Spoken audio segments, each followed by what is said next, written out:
Good morning, gang. Hi, everyone. Give me a wave if you can see me and you can hear me. Okay, great. Nice to see you, Bob. Okay, we're ready at 50 people. I love it. Let's do this. One of the biggest insights I had about coaching came a long time ago. And it was the realization that you have to know if your client's actually in the room. And there's being in the room and there's being in the room. So in order to be in the room, let's get there. And in order to get there, we've got to allow our body to get there, not just our head to get here. So give a sigh. Nothing else to do. There'll be people joining us as time goes on. Just allow yourself to sigh out loud a couple of times. That connection of the sound to your body allows you to get a bit more present than you were a moment earlier. Yeah, here you are. Now, if you're brave enough, allow your eyes to close. There's nothing to do right now. And as you allow your eyes to close, allow each in-breath to get a little bit deeper than the one before. There's nothing to do in this moment. There's no getting it right and there's no getting it wrong. Just allow yourself to connect with your breath.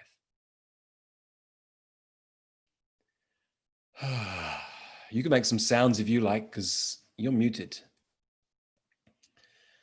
And on the next in-breath, whenever you're ready,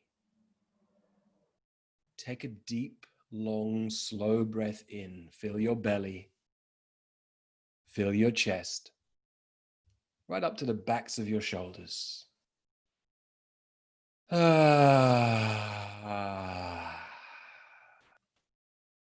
out with a sigh. Same again on the next in-breath. If you're just joining us, allow your eyes to close if you're bold enough. And on the next in-breath, fill your belly and fill your chest. And right up to the backs of your shoulders, fill your body with air. And then breathe out with a sigh as long and as loud as you dare.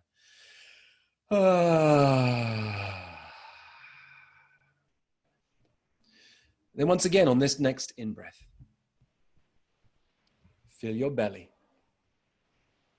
fill your chest, right up to the backs of your shoulders, and then hold that breath inside for as long as you can. Allow yourself to feel uncomfortable. Allow yourself the sensation of, I've got to take a breath. I've got to take a breath, and stay with it a moment longer. And then whenever you're ready, breathe out with a sigh as long and as loud as you dare. And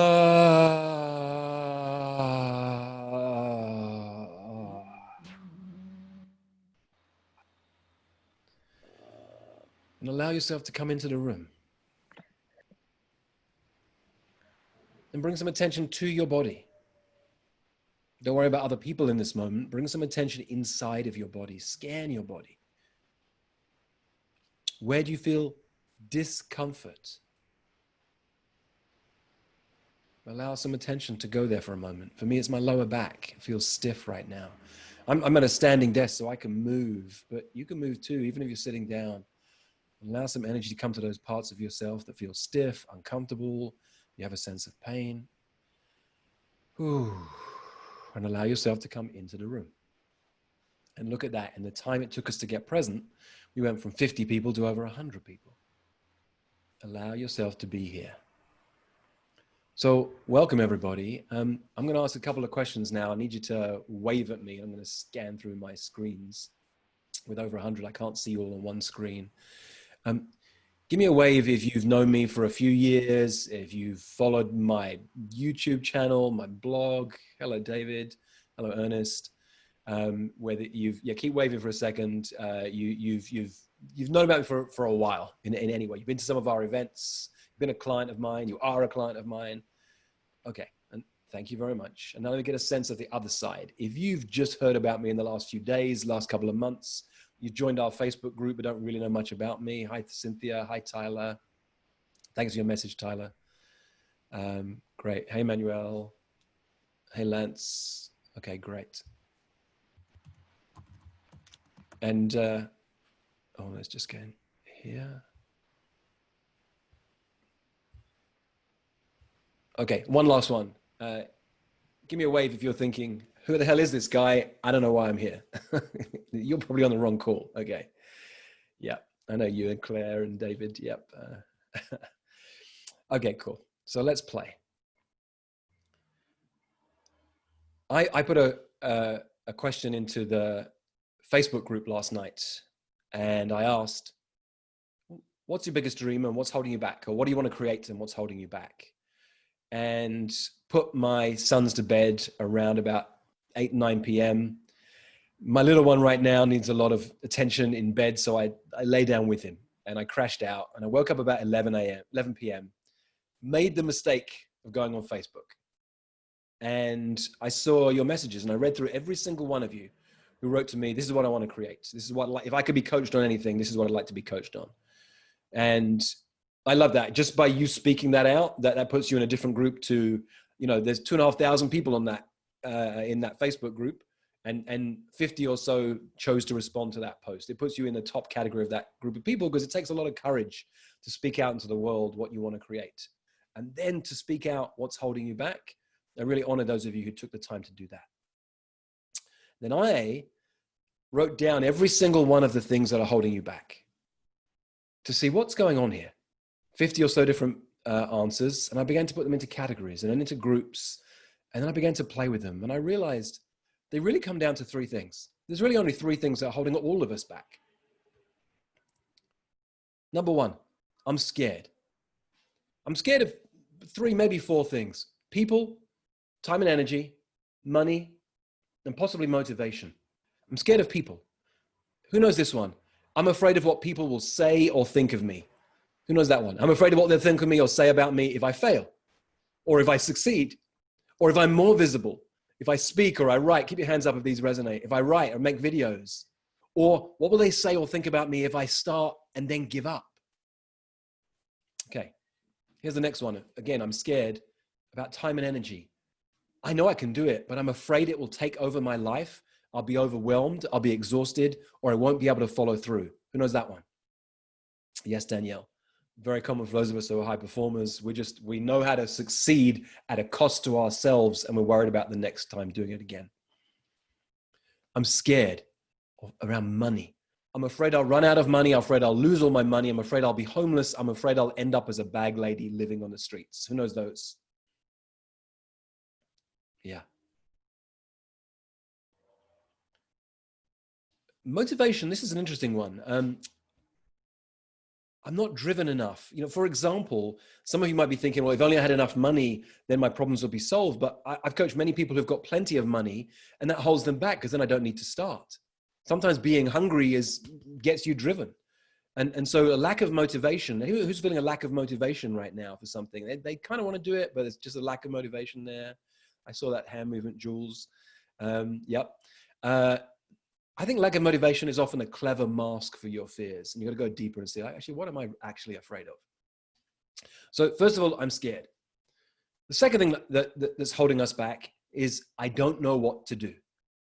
I don't know what to do. Yep, some of the hands are up already. I think there's 3 categories here. Information. I don't know how to do it. I don't know where to start, or I'm overwhelmed by all the options. Give me a hand if any of you know any of those ones right now. Yeah. I don't know what to do. Skills, because I don't know what to do. It's a lack of knowledge. I think I need better marketing skills, better networking skills, better coaching skills. Anyone know that one? It's the lack of skills that's holding them back. I see you, Cordelia. Connections. I don't know what to do. Here's the third theme, connections. I don't know who to ask. I don't know the right people. I have difficulty in asking for what I want from those people, even if I was in a room with them. Who knows those? Okay, great. So those are the 2 categories. I'm scared and I don't know what to do. These are my thoughts last night. I will turn this into an article. Probably it'll come out on Saturday. I think it's quite relevant right now. Here's the third one. I'm not enough. I don't believe in myself. I doubt myself. I'm not good enough. Why would they listen to me? Or I'm scared of rejection. Anyone know one of those? I'm not enough. Keep your hands up for that one. Yeah, a lot up for that one. There's a 4th category, but again, I think it's it's hiding those deeper ones of I'm scared, I don't know what to do, or I'm not enough. Consistency. I'm not doing what I know I need to consistently do. Anyone know that one? Health and fitness, your goals, creating a coaching practice, procrastination, perfectionism, or distractions. Anyone know those? All of them? Yeah. They're not problems, they're a symptom. If you're procrastinating, if you're waiting until something is perfect, or you're distracting yourself, it's a sign that you're scared, that you don't know what to do, or you don't feel enough. Austin Kleon wrote something really powerful, and I sometimes share this. He put his little picture on his on a journal. He wrote a book, written 3 great books. Austin Kleon. The first one was called "Show Your Work." He said most questions can be boiled down to 1, I'm scared. 2, I don't know what to do. The answers are 1, one day you'll be dead. 2, keep working. I love the simplicity of that. Look, fear is a mask for desire, and not knowing what to do is a cover for fear. So underneath it, if you're feeling afraid, you don't know what to do, there's something you want. It's that desire, and that's what we've got to tap into. Jim Rohn has got 4 great little questions. Why? Why not? Why not you? And why not now? Why? Why not? Why not you? And why not now? I'm going to pause for a moment because I would love to see any of your reflections or insights from anything I've shared already. I think some really powerful stuff there for all of us. What have you got? An insight, a thought? Just post something down in the chat. It gives me a chance to read the room and see what's going on.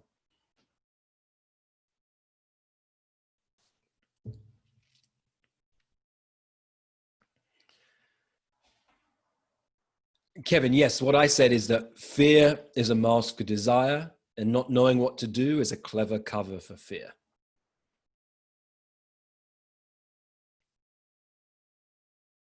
Kathy, you're right. Fear can hold us back, and fear can also be a motivator. Absolutely. Sometimes we create from a place of fear. Sometimes fear is what allows us to hold us back. It's the paradox in all of this.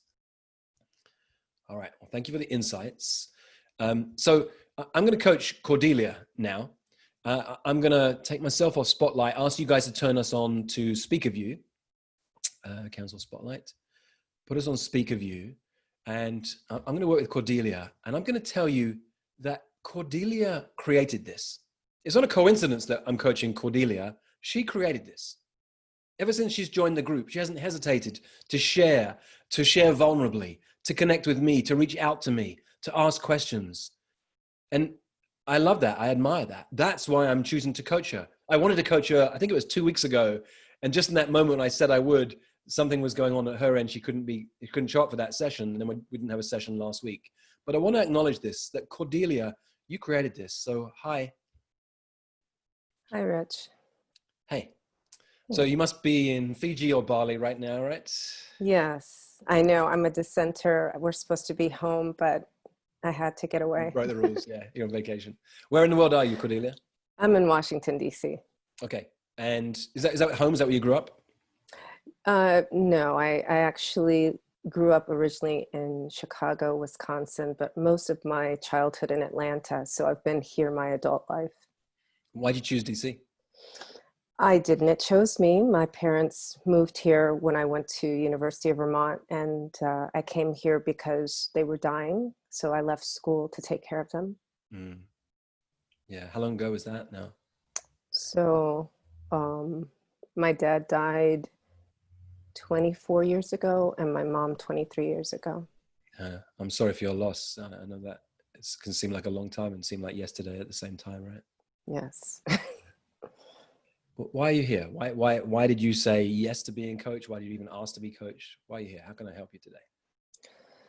So I struggle with, I would say, mostly self-sabotage.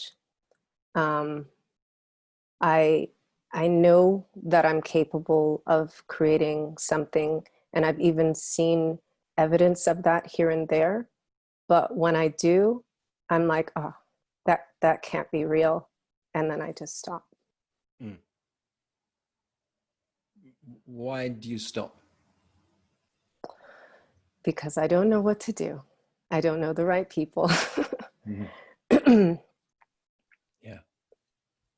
Okay, well, let's play with that in a moment. I personally don't believe in self-sabotage. I don't think we do anything to harm ourselves. We use that phrase lightly, I think, as coaches, individuals out in the world. If we're doing something on the surface that looks like we're harming ourselves, which is what self-sabotage means, it means at a deeper level, we're keeping ourselves safe. What do you want to create? Why are we even talking? There must be something you're here for. There's a reason, a purpose, a mission that you have. I want to be the thought leader on self-nurturing, because I feel like this is something that we do for other people, but we never do it for ourselves. What I've found for myself in practicing that is that it's allowed me to show up more powerfully, just like within my personal life. And then when I finally decided that, I think I can start a business, it helped me to actually to do that and do the things I wanted to do. So what do you do now? Tell me, give me a bit of context. What do you do? Right. So I I call myself the emotions opener transformation strategist. I help women to use their difficult and darkest emotions to show up powerfully. I've created a system called Replenish Me to do that. And the 4 steps, release, restructure, refresh, and rebirth, are really just the first 2 are about So let me creating. pause you, because you're about to Okay. tell me about your system. Oh, I know. And not only do I not need to know about that right now, nor do your potential clients. It's the mistake that we all fall into as coaches. It's really often a sign of, if I really push it, low professional self-esteem. Let me give this description of what I do, because if you hear this, it's remarkable enough that you'll want this. Actually, people only care about 2 things. Can you help me? Do you get me? That's all they care about. They don't need to know about your system. And I don't, for the purpose of time, just to everybody else, sometimes when I'm coaching in a group situation like this, it's not quite the same as Cordelia as a one-on-one client. We're working together for months. I might push you, stretch you, play with you, Cordelia. I'm going to encourage you, Cordelia, not to read the chat as we're talking. Okay. Because it'll be tempting. And I'm going to ask everyone else to share your insights for you, no guidance or advice for Cordelia. In my community, when we run an event, we call it no coaching without permission. So Cordelia hasn't invited anyone else to coach her right now. And if you feel called, oh my God, I can help her, I know exactly what she needs, that probably says more about you right now than her, and turn the lens back on yourself. That thing that you want to tell her so clearly right now, where do you need to hear that most? And later, Cordelia, you can read the chat and see what people have. But what do you get for yourself if you guys are following on with us? I heard you start when I said, well, what do you do? And you started saying you're the emotions opener. And then you said a lot of things until you said, I help women show up more powerfully. And that got me really curious, because that's a result. I'm curious about that. Help women show up more powerfully. I think in a way that's very similar to what I do. The way I describe what I do, I help powerful people to remember how powerful they are. You know why? Because for most of my life, I felt powerless. I lacked confidence. I was trying to prove myself to my father and then to other people in the world. And that's why really underneath everything I've ever done, helping people be more powerful, feel more powerful, is because underneath it still to this day, there's moments when I don't feel powerful. What'd you get? I see myself. I struggled. I saw my dad as very powerful growing up. And I always I wanted him to see me. So I don't know why I'm getting emotional about that right now. I do, because it touches deeply, right? Yeah. You're not alone for many of us. It turns out it was with my father too. For it's often the opposite gender parent, but not always. You wanted your father to see you. I get it.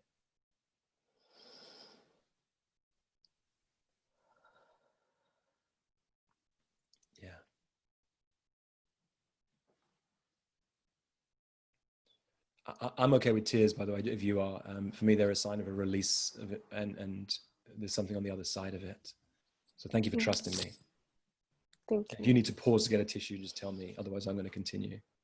No, it's okay. Yeah, yeah.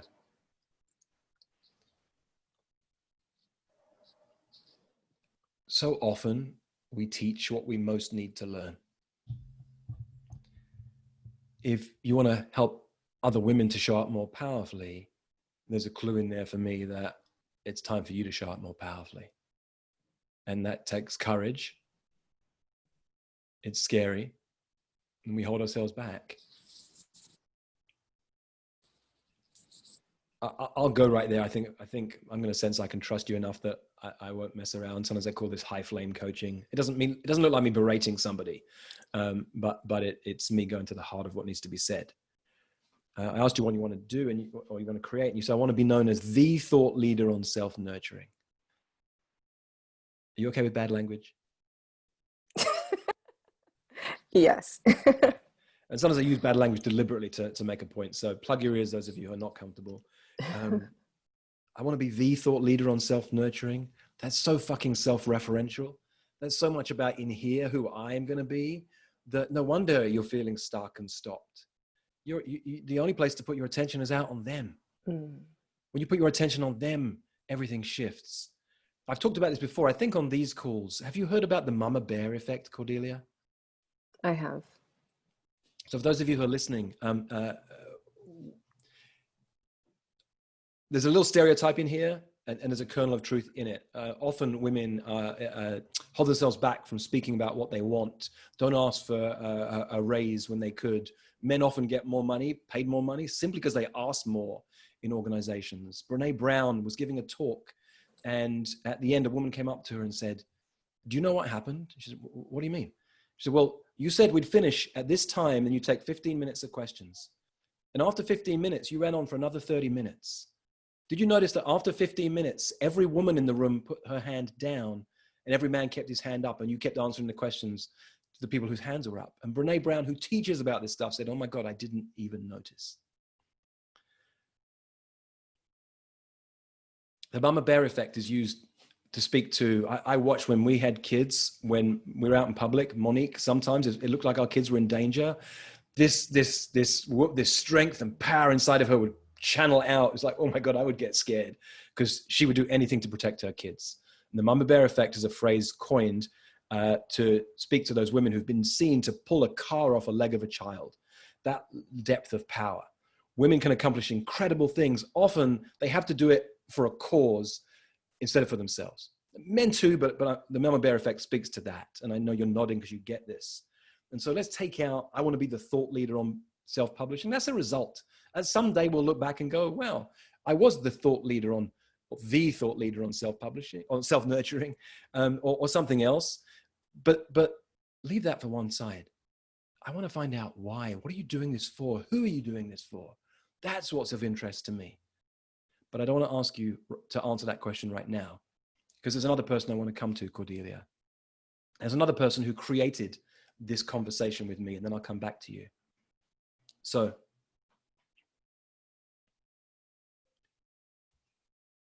I met Dan when I went to Liberia. It's almost 6 years ago, I think, right now. I shared this story before. I got this call out of the blue from some stranger saying, "Hey, I'm taking a group of coaches to West Africa. You want to come? We're going to run an empowerment event. We're going to take water filtration systems to villages that have never had access to clean water." And I met Dan at this event. Dan stayed in touch ever since. And when we opened up Serve, Lead, Serve, he came on very early in that group and said, "Hey, Rich, we're going through this pandemic right now. I saw you open this group to support coaches who might be concerned and fear. I was living in Liberia during the Ebola epidemic. I was right at the heart." He was living in Monrovia, at the heart of one of the most overcrowded cities in one of the poorest countries on the planet. And he not only survived, he thrived and helped others to thrive. And Dan did a call. Some of you joined on it for coaches. Dan, hey, man. Hey, Rich. How you doing, my friend? I'm well. I'm well. Thanks for doing this. Well, hey, thank you. Thank you for being here. Thank you for creating this. I acknowledge you for creating this. And I'm here for you, my friend. I love that you were there for those of us in this community. As soon as I created this Facebook group, this community, and now's a chance I get to give back to you. Any insights from me speaking with Cordelia just now? Um, you know, I've heard this over and over, especially from you and probably a few other coaches, but hearing it again spoke differently to me when you say fear is a mask for desire. And that is true. And I often tell my clients the thing you most fear is the thing that you really need to be doing in order to create the results that you want to create. And somehow I needed to hear that again, because I'm one of those who's struggling with fear in order to get to where I think the next level is for me. So yeah. So Dan, let me acknowledge this for everyone else. It's really important. Those of us who are coaches, we get so caught up in, I've got this message, but doesn't everybody say this thing? Or I've said it to my clients already. Why would I say it again? Here's Dan sharing. He's heard this in numerous ways and numerous times from numerous coaches over the years. And somehow today, that very same message hit home and it landed. And that's really important that we all hear that, because one of the ways we hold ourselves back is, why have I got anything of value to add to the conversation? So thanks for that, Dan. One of my friends, Dan, is Sean Stevenson. Sean passed away last year. Some of you know Sean. He had brittle bone disease. He only grew to 3 feet tall, lived in a wheelchair his whole life. One of the tiniest men I've ever met, one of the most powerful men I've ever met. And Sean taught me a tool called a what scares me list. A what scares me list. And I really encourage you to create a what scares me list. Simply make a list of all the things that scare you. And I'm not talking about heights or spiders. I'm talking about those things that you want to do that actually scare you. Just make that list. Don't do anything else with it. Don't try and do anything with it. Just make the list. I really encourage you, each of you, to create a what scares me list and notice what happens over time. So Dan, you're here for a reason. I want to help you, man. How can I support you? What's the goal? What's the mission? What's the purpose you have? Well, when I saw the question last night, I knew I just had to respond, because believe it or not, I've been trying to cook up in my head the best way to bring this up to you, because I knew you were probably the best person to help me. And that has to do with the vision that I have for the continent of Africa. You mentioned that I live in Liberia. I am Liberian. I'm part Ghanaian, part Liberian, and I'm still in Liberia. And when for a very long time, I've had this burden, and sometimes it even feel like a responsibility to raise the consciousness of Africa. And that's part of the reasons why I became a coach, to do my best to help Africans be better, show up better in the world.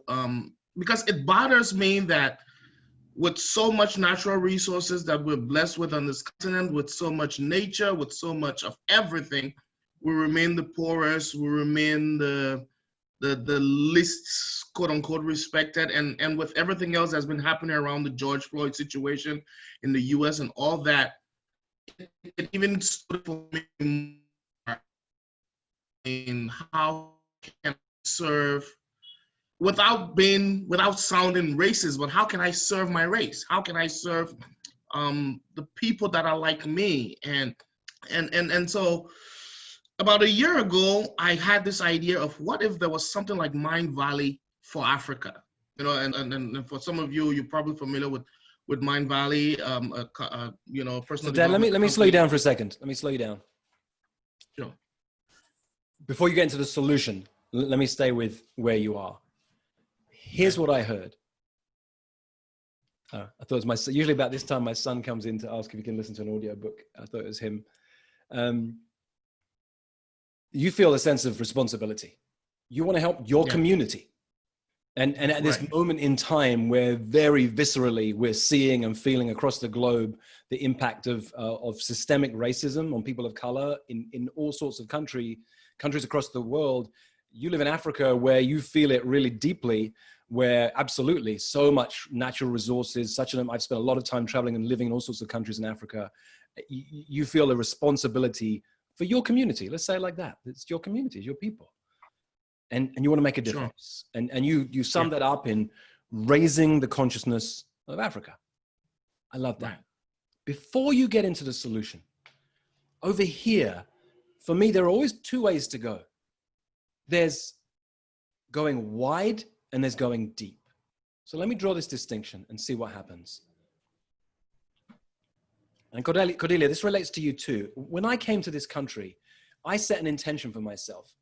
I'm an immigrant. I grew up in London, in England. I didn't grow up in this country.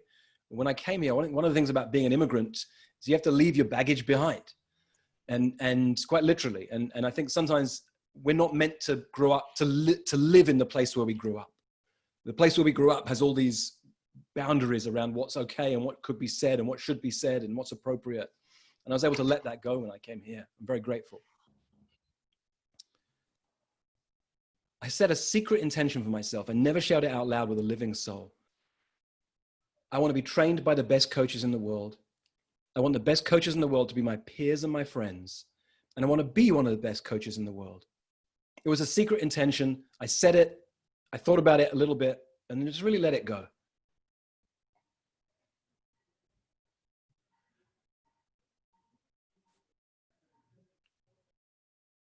Let me draw this distinction about going wide or going deep.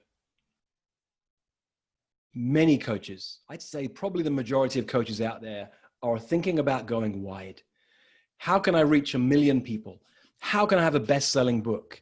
How can I be on the platform of some amazing company so I can speak in front of hundreds of thousands of people? I've never been interested in that. Truthfully, it's a little bit because I'm afraid. If I'm seen by too many people, what will they say? How will they tear me down? But I've always been interested in going deep. I have a belief that, let me say it this way. I'll use a metaphor. I don't want to be on Oprah. I want to coach Oprah. Look, I don't even know if she needs a coach or if she's even coachable. It's not about her. It's that personally, Dan, I'm interested in leverage. I want to work with a handful of people who make a massive difference, because then my impact can be huge. I don't need to be known by millions of people. Look, if Oprah calls, I'll pick up the phone. But I'm interested in going deep. I'm interested in speaking to people like you and Cordelia and those of you who are on the call, where if I coach you, the ripple effect is massive. And I only have to coach a few hundred people over time, and the impact I get to have is exponential. Having said that distinction with you about the difference between going wide and going deep, what comes up for you? I'm sorry, you broke up. What was the question? Yeah, I just shared a distinction with you about going wide versus going deep. What do you get from that? Well, for the last 10 years, I've had the privilege of being on the deep end as opposed to the wide end. But somehow I've also allowed myself to buy into the story that I need to go wide, and every so often I catch myself feeling bad that I don't have a huge list and that I've only published one book since 2012. And that, I need to be speaking to more people. I need to be working with more companies. And so, yeah, every so often I find myself buying into that story. But the reality is, there's just a handful of people that I work with,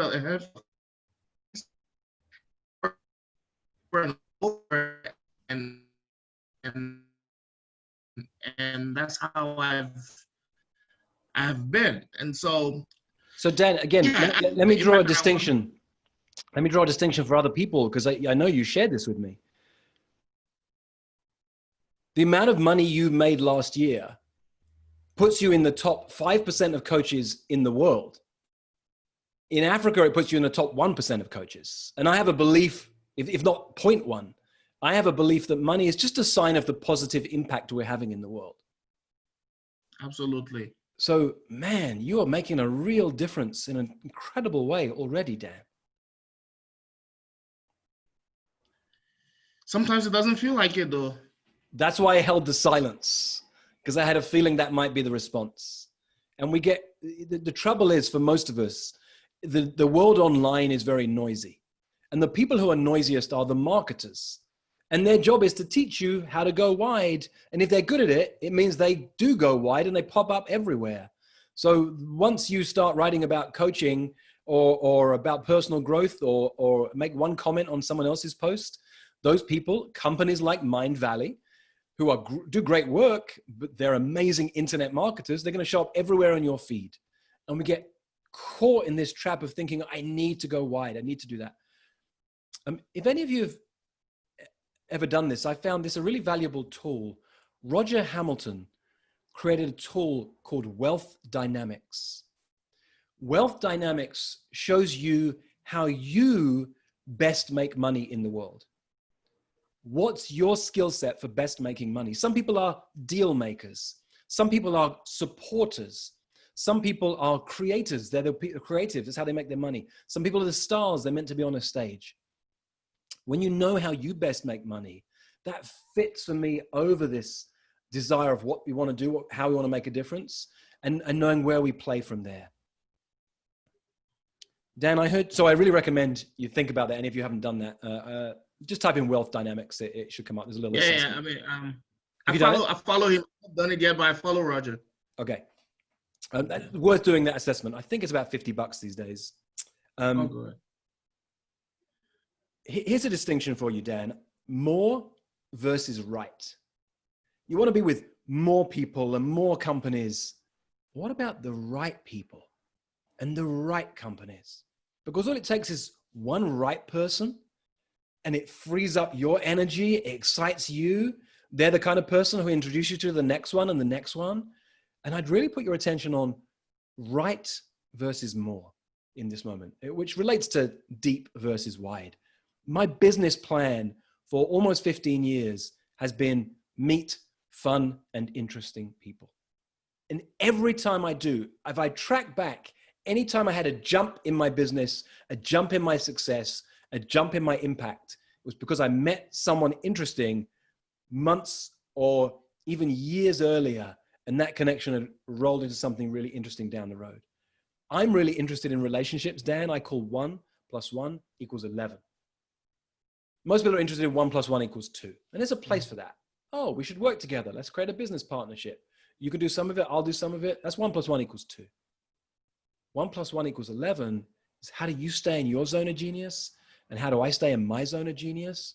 But by coming together, we can create something that neither of us could on our own.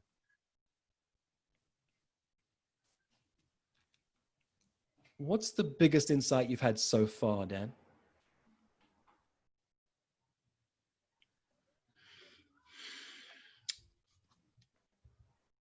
The insight that I have so far, it's a question that I've written down here.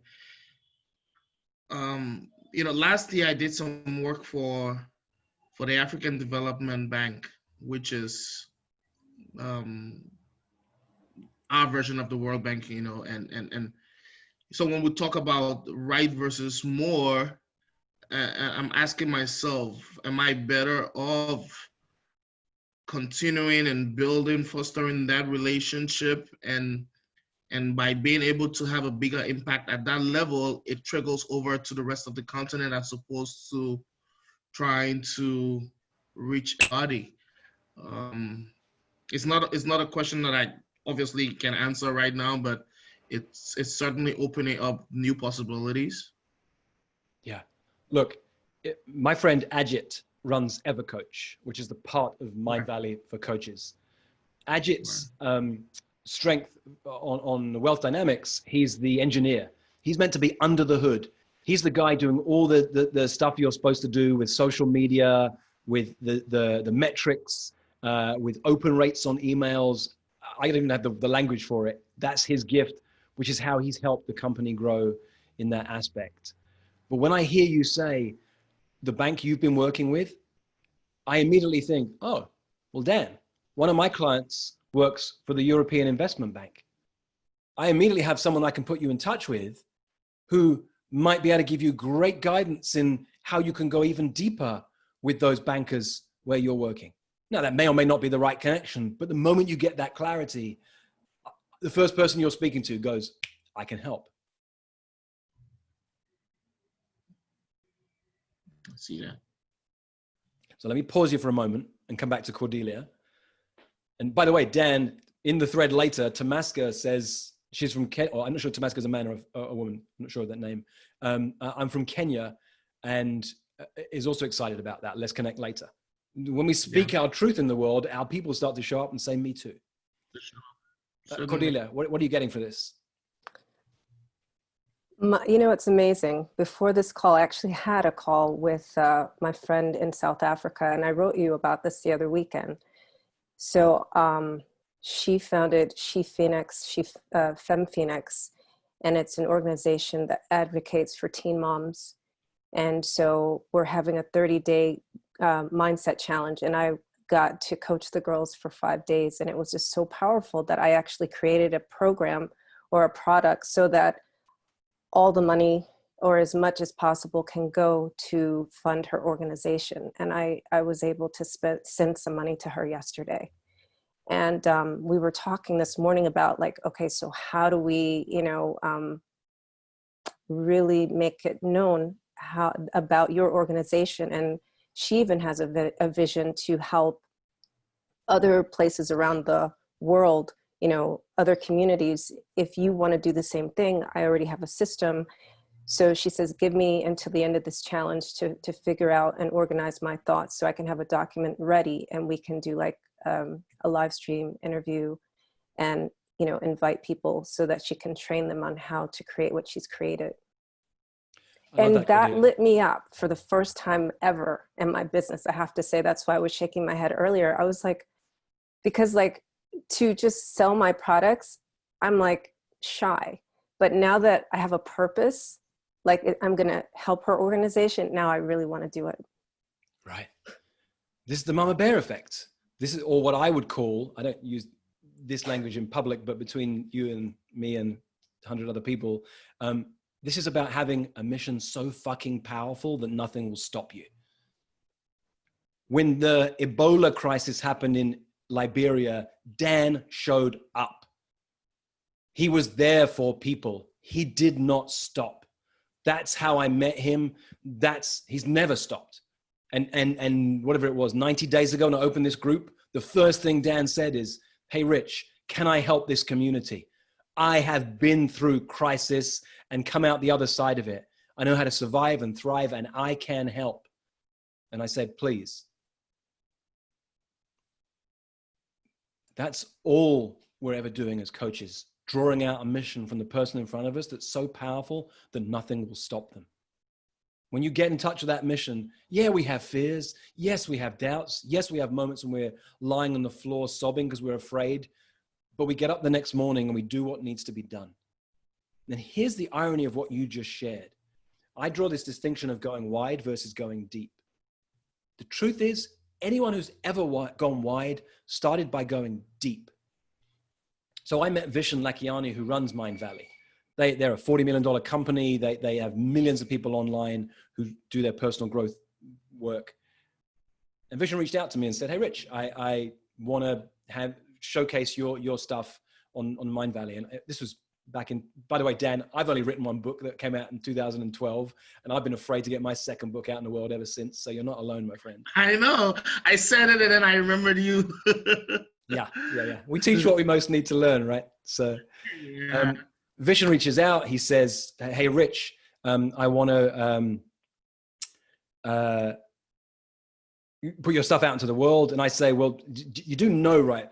You read it, because the book is an antidote to, I didn't say these words, but basically everything that Mind Valley is doing. This is a book about helping coaches to build relationships one at a time and build a thriving business instead of doing all the internet marketing it feels like we have to. And he said, yes, I've read it. I love it, because no one's giving this message. Everyone else is saying you got to go wide, basically.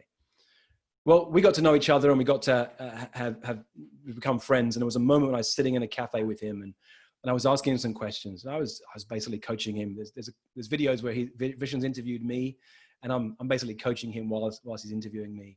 But he shared with me something 8 years ago that he's now begun to talk about publicly. So I'm not breaking a confidence. As a kid, Vishen saw his mum as a school teacher trying to make a difference to kids' lives and really struggling with kids who were disaffected or didn't care, and realizing that he wanted to make a difference and change the education system. He did it through a company called Mindvalley. He used his gifts in understanding technology to take a business that went really, really wide. But he didn't do it because he wanted to be known as the thought leader on XYZ. And he didn't do it because he wanted to be known by 1 million people. He did it because when he thinks about his mother, to this day, it brings him to tears that this woman will come home exhausted, trying to make a difference to kids' lives. And he said, it doesn't have to be that way. We can make it differently. He had a mission. And that's what this is about. So those of you who are not, other than Dan and Cordelia right now, that's what you've got to get in touch with. What's your mission? What's important enough for you that nothing will stop you? You've got to get in touch with that. So Cordelia, what are you getting from this moment? I should focus more on going deep, and I'm really excited about working with my friend Eva, and that's really, it just makes my heart sing, and that's really what I have been waiting for since I started my business, just finding what makes my heart sing. I can tell you what makes your heart sing. You've already told me. When you help other women show up powerfully, doesn't that make your heart sing? It does. Yeah. That's it. That's your only job. That's your filter. Will this help someone show up powerfully? One person. If it's more, that's great. Will this help this person show up powerfully? Will this help young girls show up powerfully?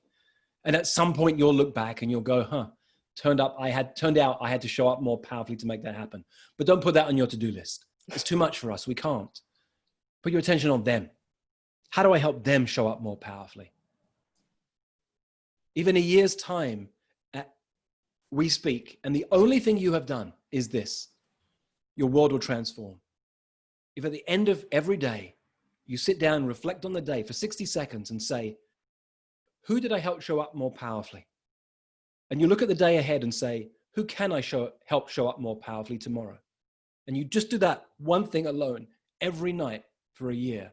If you and I speak in a year's time, your world will transform and the world of so many people will transform.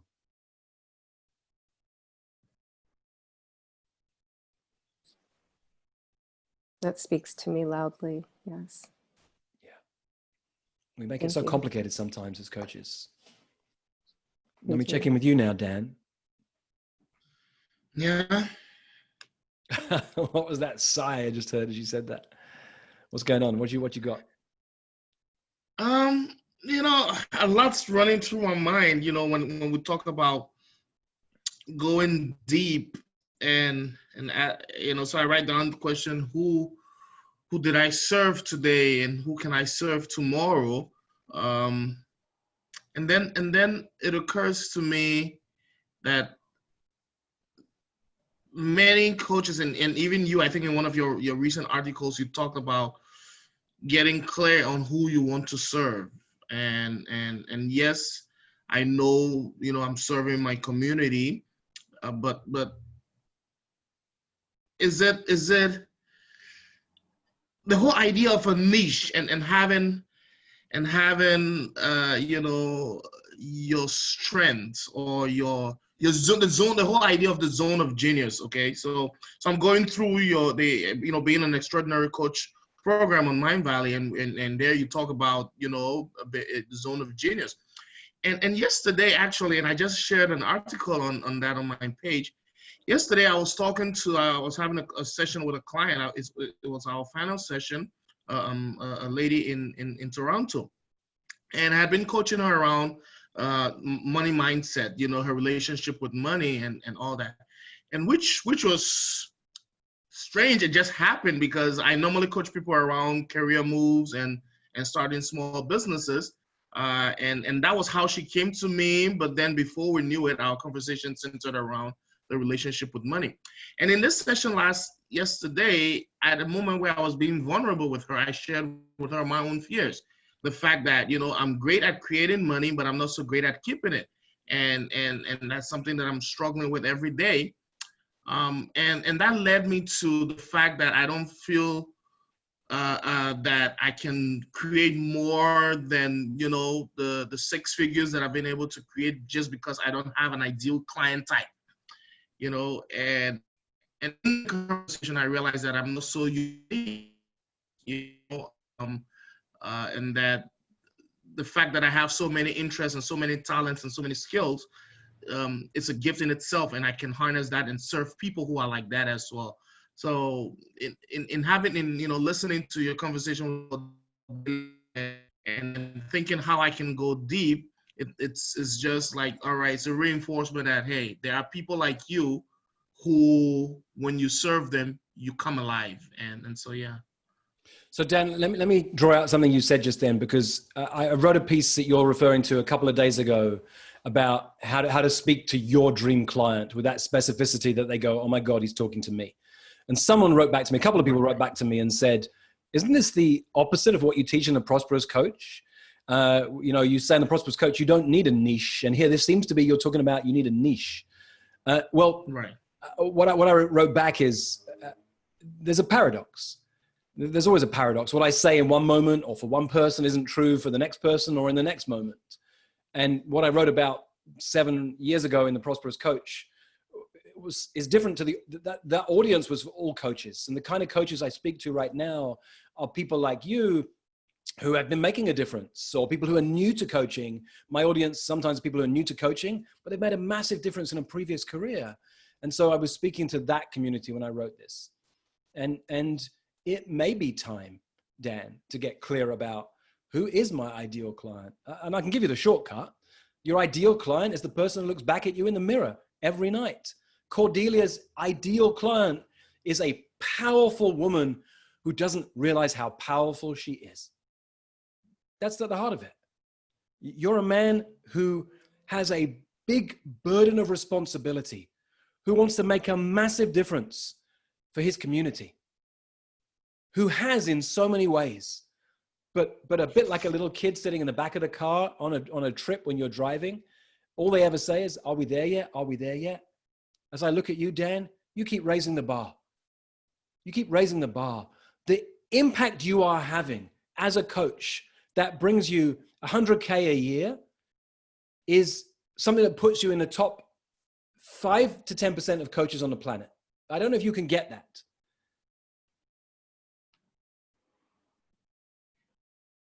It really is a sign for me. Money's only one of the signs of the impact. There are plenty of people who make an impact who don't make much money, and there's plenty of people make a lot of money in ways that are not necessarily good. But who you are as a coach, it's one of the clues for me that tells me the difference you are making, and it's incredible. And let me come in there, Rich, because I think sometimes I have this feeling, or maybe it's a story that I tell myself, that in order to really be a coach, I must be working with people one-on-one, and that income is not mostly from one-on-one coaching, but from quote unquote consulting as well, and speaking, so working for the UN and like one of the projects that I worked on, I was presented 30 small businesses, and I had to support 30 small entrepreneurs, and I guess because the people I serve weren't the ones who paid me, sometimes I feel like I'm not really a coach, because I'm being paid by somebody else. There's an important distinction here, Dan. There's an important distinction for everyone in the room. The mistake we fall into today is that we think, so many of us, that coaching is a title. It's not, it's a tool. Coaching is a tool. It's not a title, for two reasons. One, we get caught up in, am I a coach? Am I not a coach? Am I comparing myself with this coach? What does it mean? And two, Coaching's got such a low bar to entry that everyone and their mother is a coach. And it's got such a bad reputation that you don't want to lead with, I'm a coach in this day and age. It's a tool.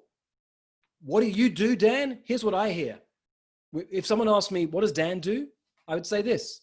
Well, here, I'll give you a couple of ways to answer that question, because I think it's important that all of us hear this in different ways. If someone after this call says, who are you talking to? I would say, I was speaking to Dan Maxwell. Let me tell you about Dan. Dan, sometimes a consultant, sometimes a coach, sometimes a speaker, but all Dan is ever doing, all he's ever doing is working on this responsibility that he has as a man in Africa to raise the consciousness of his community. Whether that's the people of Liberia, people of Monrovia, the people of Liberia, or the people of Africa. This is a man who carries a heavy burden, and he is up for his mission.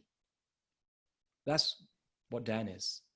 That's who Dan is. That's what Dan does.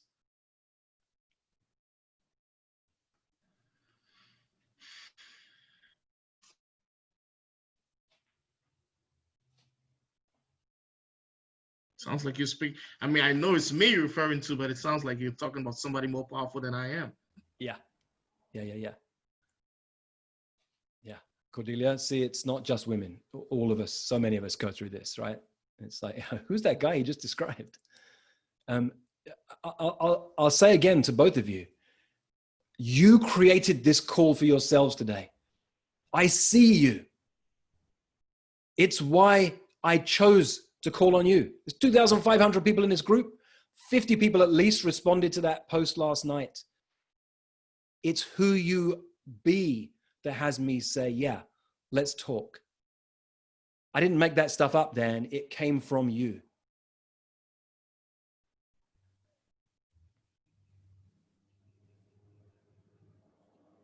We're almost at time, you guys. So I'm gonna wrap right now.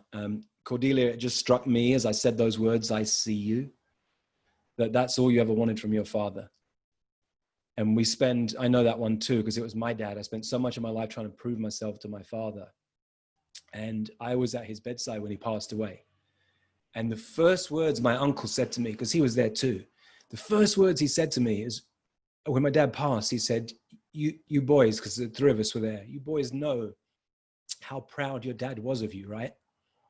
And I did intellectually, but I lived my whole life from a place of somehow I didn't believe that was true.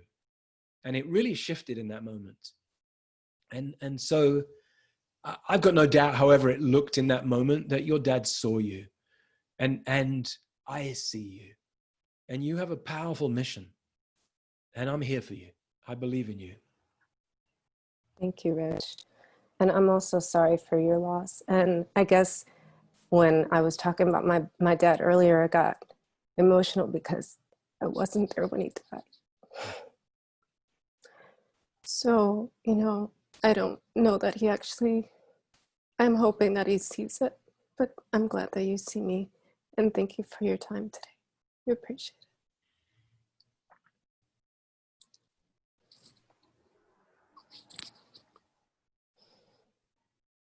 Thank you, Cordelia. Dan, yeah, you have a responsibility, but it's not a burden, my friend. It's a privilege. Because you get to go out into the world and make a real difference. And those of us who are here right now, we also have that privilege. And sometimes it's challenging. And we have to, we go to sleep at night in tears, or we're impacted in different ways, or we're overwhelmed by fear. But we wake up the next morning and we know what we need to do. I'm here for you too, my friend. We've known each other for 6 years for a reason. Thank you, Rich. This has been very helpful, more than you know. Yeah. Whew, I didn't know where we were going today, gang. Thank you so much. I'm privileged to lead this community. I'm glad you're here with us. Thank you for everything you said in the chat. Dan and Cordelia, you may want to hit there's a button somewhere in the corner that says save chat, because people may have written things for you. I'll post this video up later, and you guys can write your comments on it, or you can post right now if you want to on the Facebook group underneath this morning's post. Let me send you all some love. I'm going to hit unmute, and let's have all of you at the same time just share some love with each other. Oh, here we go. I can't hit the unmute button. I'm going to send you guys some love. Bye, everyone. Cordelia, Dan, love you, gang. Love you, love you, love you, love you, Rich. Love you, Rich. Thank you, Dan. Thank you. Thanks, very much. Be with you all. Love you. Okay, everyone. Thank you very much. Grazie. Thanks, Rich. Lovely to be here. Thank Bye, you. gang. Thank Bye, you, Cordelia. everybody. Thanks, Rich. Thank you. Bye.